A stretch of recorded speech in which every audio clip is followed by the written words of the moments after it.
मध्य प्रदेश के मुख्यमंत्री शिवराज सिंह चौहान बड़े बड़े पंडाल लगाकर बड़े बड़े जिलों में जहां एक ओर अपनी योजनाओं का प्रचार कर रहे हैं, तो वहीं दूसरी ओर अब युवा उनका विरोध सड़कों पर उतर कर रहे हैं। मध्य प्रदेश की पटवारी परीक्षा को लेकर जो धांधली हुई है, उसमें अब छात्रों में आक्रोश देखने को मिल रहा है। हर जिले में अब छात्र इसका जबरदस्त विरोध कर रहे हैं। इसलिए शिवराज सरकार अब सवालों के घेरे में है और मुश्किल में खड़ी जरूर है। छात्र पूरे राज्य में आंदोलन कर रहे हैं, तो वहीं विपक्षी जो पार्टी है वो भी लगातार सरकार पर अब हमला करने पर आमादा है।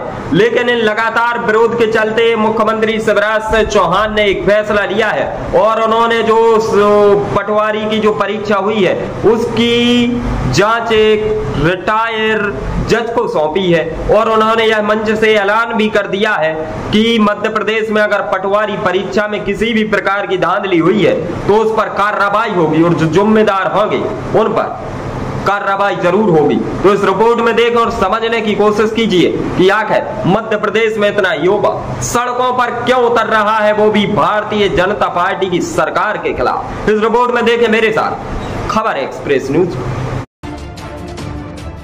मध्य प्रदेश में पटवारी भर्ती परीक्षा में धांधली को लेकर चल रहे बवाल के बीच अब सवाल उठने लगा कि सत्तारूढ़ दल के लिए क्या एमपी की भर्ती परीक्षाओं में धांधली भारी पड़ सकती है?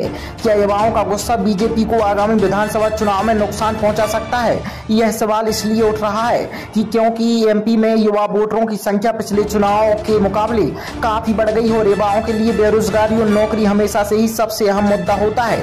मध्य प्रदेश में युवा वोटरों की संख्या पर नजर डालें तो साफ हो जाएगा कि सत्तारूढ़ दल के लिए भर्ती परीक्षाओं में धांधली और बेरोजगारी का दंश झेल रहे युवाओं का गुस्सा कितना भारी पड़ सकता है। मध्य प्रदेश निर्वाचन आयोग के मुताबिक साल 2018 के विधानसभा चुनाव में मतदाताओं की संख्या करीब 5 करोड़ 7 लाख थी, जो 2023 तक बढ़कर करीब 5 करोड़ 40 लाख 90 हजार हो गई है। पहली बार चुनाव में वोट डालने वाले 21 साल तक के युवा वोटरों की संख्या करीब 30 लाख है।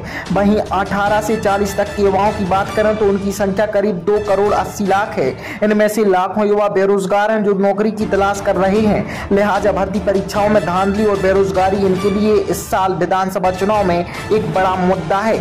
भोपाल के रहने वाले 30 साल के नीलेश श्रीवास्तव एमपीपीएससी की तैयारी कर रहे हैं। उन्होंने सोचा कि इस बीच में पटवारी भर्ती परीक्षा निकली तो सोचा इसमें भाग लेकर अनुभव मिल जाएगा जो आगे काम आएगा। नीलेश बताते हैं कि उनका मकसद सिर्फ परीक्षा देकर अनुभव हासिल करना था, इसलिए उन्होंने परीक्षा दी थी। उनका चयन तो नहीं हुआ, लेकिन वह अपने आप को खुशकिस्मत मानते हैं क्योंकि पटवारी भर्ती पर सवाल उठ रहे हैं। उससे इस बात का डर है कि जिन्होंने मेहनत करके परीक्षा पास की उनका भविष्य अब खतरे में है, क्योंकि सीएम के परीक्षा नतीजों की जांच के आदेश के बाद अब ज्वाइनिंग पर भी संकट आ गया है।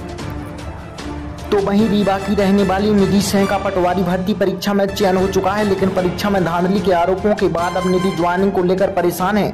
वह बताती हैं कि पटवारी भर्ती से पहले उन्होंने एमपीपीएससी परीक्षा दी, सीजीएल परीक्षा दी, सीएटी दिया, लेकिन सिलेक्शन पटवारी में हुआ तो लगा अब सब ठीक हो जाएगा, लेकिन ज्वाइनिंग पर संकट आ गया है। अब उनकी सरकार से मांग है कि ज्वाइनिंग जल्द दे दी जाए, नहीं तो वह और उनके जैसे लाखों युवाओं की नाराजगी सत्तारूढ़ दल को झेलनी पड़ेगी। पटवारी भर्ती परीक्षा से पहले कृषि विस्तार अधिकारी परीक्षा भी उस समय विवादों में आ गई थी, जब कई सारे छात्रों को 190 से ज्यादा या उसके आसपास अंक मिले थे। टॉप 10 में आए सभी छात्र ग्वालियर चंबल संभाग से थे। इसके बाद कृषि विकास अधिकारी और ग्रामीण कृषि विस्तार अधिकारी परीक्षा को रद्द कर दिया गया था। इसके अलावा नर्स के पदों पर भर्ती के लिए आयोजित एमपीएनएचएम परीक्षा को भी पेपर लीक होने के बाद रद्द किया गया था। स्टाफ नर्स 2284 पदों पर भर्ती के लिए 45,000 अभ्यर्थी परीक्षा में शामिल हुए थे। पेपर लीक की खबर सही पाए जाने के चलते पूरा पेपर रद्द कर दिया गया था। हालांकि इस पूरे मामले को लेकर मध्य प्रदेश के मुख्यमंत्री शिवराज सिंह चौहान ने एक कार्यक्रम में कहा कि अगर परीक्षा में गड़बड़ी हुई है तो फिर कार्रवाई जरूर होगी। खबर एक्सप्रेस न्यूज की ब्यूरो रिपोर्ट। फार्म ट्रैक लेकर आया है त्योहार धमाका। अब ट्रैक्टर खरीदी पर पाए एक सुनिश्चित ऑफर। किसानों के लिए फार्म ट्रैक ट्रैक्टर बना अभी तक का नंबर 1 ट्रैक्टर। तो देर किस बात की, ट्रैक्टर खरीदने के लिए अभी संपर्क करें भूपेंद्र पड़रिया 94 25 99 99 20। हमारा पता है पड़रिया ट्रैक्टर से शोरूम चांदपुर रोड रहली।